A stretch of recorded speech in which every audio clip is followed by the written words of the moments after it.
C'est au carrefour Mofo, à l'entrée de la ville de Saint-Mélima, que les autorités administratives, les conseillers municipaux, les forces vives et les militants du Rassemblement démocratique du peuple camerounais de la localité ont accueilli Madame le ministre de l'Habitat et du Développement urbain, Célestine Ketcha-Cortès, lors d'une descente sur le terrain dans la cité capitale du département du Djellabo, mardi 6 avril 2021.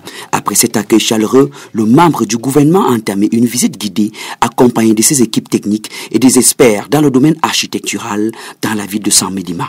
D'abord, dans le site devant abriter la stèle dédiée au chef de l'État, au lieu dit Carrefour Avobeye Kombo. L'illustre hôte n'a pas manqué de visiter également d'autres lieux aménagés par la municipalité, à l'instar du boulevard Paul Biya, de l'aire de repos des Groumiers de Mans, de certaines voies d'accès de la ville et bien d'autres encore. Lors des échanges dans la salle des conseils de l'hôtel de ville de Saint-Mélima, Madame le ministre s'est dite prête à poser sa pierre à l'édifice pour accompagner l'exécutif communal dans ses différentes initiatives salutaires. Elle a d'ailleurs annoncé les débuts de travaux de construction de la stèle dédiée au chef de l'État dès la semaine prochaine. J'ai découvert un exécutif dynamique, un maire engagé avec une vision.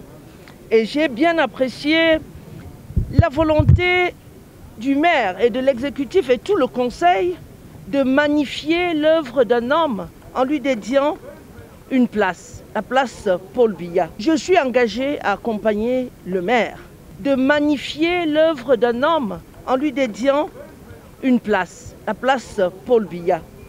Le maire de la commune de Saint-Mélima s'est dit honoré et comblé de l'apport de celle qu'il a appelée la première fille du président Paul Biya. Je suis un maire comblé parce que je porte là une initiative des populations de ma municipalité. Je porte une initiative de toutes les forces vives et même une initiative de toutes les populations du Cameroun. En réalité, je dis davantage merci à Madame la ministre qui est venue me donner un coup de pouce, qui est venue me donner un coup d'accélération. Parce que, comme je l'ai dit tout de suite, c'est une fille d'ici, c'est une femme de Djellabo. Elle est l'une des filles aînées du président de la République et donc je voulais tout simplement lui dire merci et à l'équipe qui l'accompagne. Je dis merci à tout le gouvernement de la République parce qu'elle est venue également, parce qu'elle est membre du gouvernement de la République et fait désormais partie des personnalités qui ont posé la première pierre à cette affaire. Elle a dit clairement que les travaux du monument vont commencer.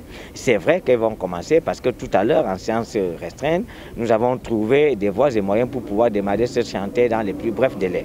Nous voulons une fois de plus dire merci à tous ceux qui sont autour de ce projet, en même temps que nous invitons les uns et les autres à presser le pas pour que très rapidement nous puissions rendre cet hommage mérité au président de la République, son Excellence Paul Biya.